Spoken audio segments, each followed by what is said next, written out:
The sky over Port Charles was unusually gray the morning the news broke. Drew Cain, once a hero, brother, father, and friend, was executed. Not metaphorically. Not in some dark corner of espionage. This was public. Brutal. Final. And in its wake, Jason Morgan made a decision that would forever change the lives of those Drew left behind, and shock even the coldest hearts. Let's break down the unimaginable series of events that led to Drew's death and how Jason's heartbreaking act of redemption turned Drew's entire legacy into something unforgettably selfless and controversial. The days leading to Drew Cain's execution were a whirlwind of betrayal, international tension, and legal chess games. It all began when Drew was captured overseas during a covert mission for the WSB. What was supposed to be a one-time infiltration turned into a bloody nightmare. Drew was accused of assassinating a high-ranking official in Eastern Europe, someone with ties to the same covert group that had once manipulated Jason. But Drew was innocent. He was framed by a double agent, later revealed to be Professor Dalton, who had been pretending to be an ally of the WSB. Jason had tried to warn Drew, but by the time he got there, it was too late. Drew was extradited, tried in a secret military court, and within weeks, sentenced to death. Despite desperate pleas from Carly, Sam, Michael, and even Anna Devane, no one could stop the sentence. President Slocum, under international pressure, refused to intervene. On June 15th, Drew was executed by lethal injection in a high-security European military facility. Port Charles reeled in disbelief. The town lost one of its most honorable men, and what came next would shake its foundation. Jason Morgan had always wrestled with the fact that Drew was given his memories. They weren't just brothers by blood, they were tied by trauma. Jason's stoic nature couldn't hide his grief. But grief alone wasn't enough. Jason blamed himself for not reaching Drew sooner. He saw Drew's death not only as a loss, but as a debt that needed to be repaid.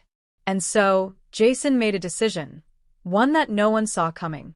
He would give away Drew's entire legacy. Not the money, not the material assets.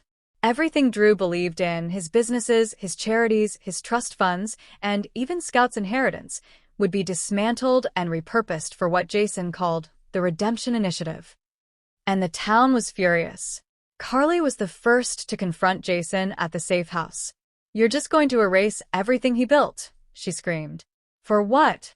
Some misguided act of penance." Jason didn't flinch. Drew died trying to save the world.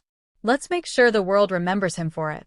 Sam was next, and her fury was cold, calculated. "You gave away Scout's future," she spat. "You donated her college fund to a war refugee camp. She's a child, Jason." But Jason held his ground. "She's Drew's daughter. She'll understand one day." Sam stormed out, vowing legal action. But Jason had anticipated that. Before executing the donation plan, he'd gotten Scout shares in Aurora placed in a charitable trust. It was irrevocable. Jason had scorched the earth to plant new seeds. So where did Drew's legacy go? Aurora Media was sold, not to a corporate giant, but to a foundation created in Drew's name, the Cain Project. It would now broadcast global stories of forgotten heroes, war crimes, and hidden corruption, the exact kind of stories Drew once tried to tell. His tech investments? Liquidated. The proceeds went into rebuilding war-torn schools in Ukraine and Syria. Scouts Fund? Gone. Transformed into a scholarship program for girls in conflict zones, bearing the name Scouts Light. His Port Charles penthouse? Gifted to a local shelter for veterans dealing with PTSD. And finally, the most painful of all, his personal letters and memoirs were published. Jason hired a ghostwriter to finish the story Drew had been telling, The Man with Two Faces. Port Charles couldn't breathe. What Jason had done was powerful, but controversial. Some called him noble. Others called him insane. The shockwaves hit Michael Corinthos hardest. As the former co-CEO of Aurora, he saw Jason's actions as both a betrayal of business and of family. "You wiped out everything my uncle built," Michael said coldly at Drew's memorial. Jason answered softly, "No, I gave it meaning."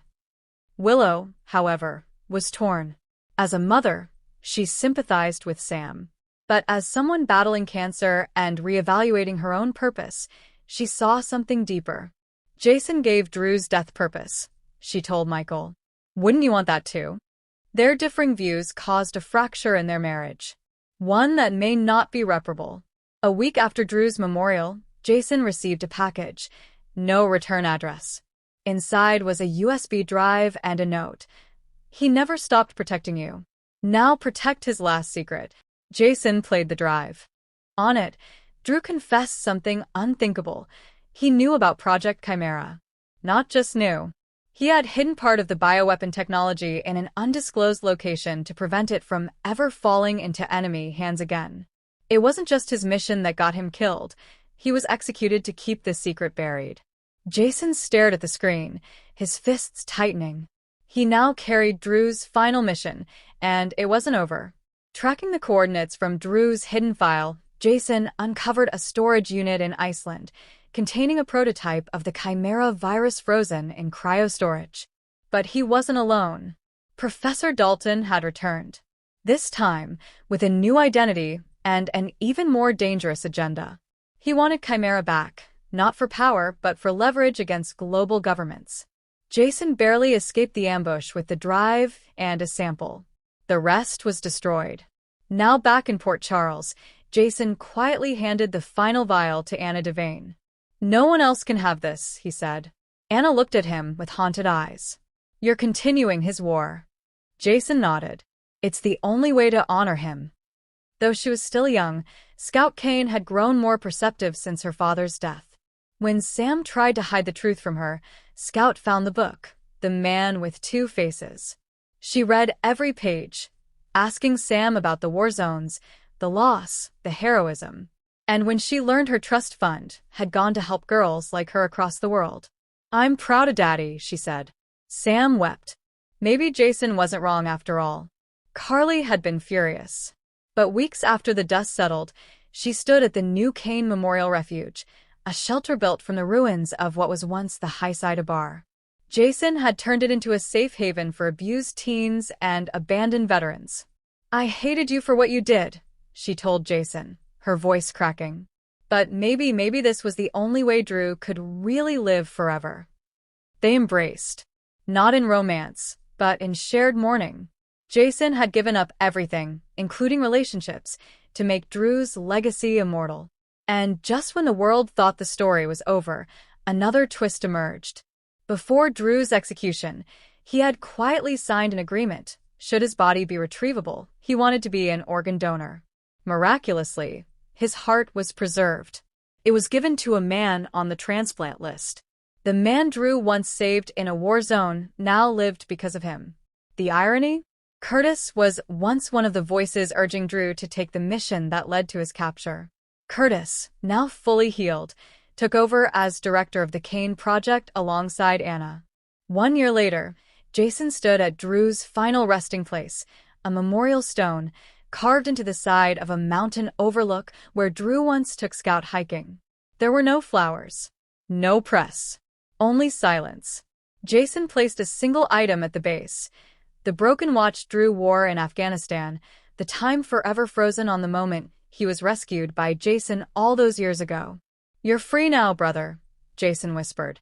Then he walked away, into the shadows once more. In a town full of secrets, betrayals, and resurrections, General Hospital gave fans a farewell arc that was equal parts devastating and redemptive. Drew Kane died a hero, but it was Jason Morgan who ensured he wouldn't be forgotten. By giving away Drew's entire legacy, Jason didn't erase him. He made him eternal. And in doing so, Jason found a sliver of peace in a lifetime of war. But with Chimera still out there, Scout growing up fast, and Port Charles in flux, one has to wonder,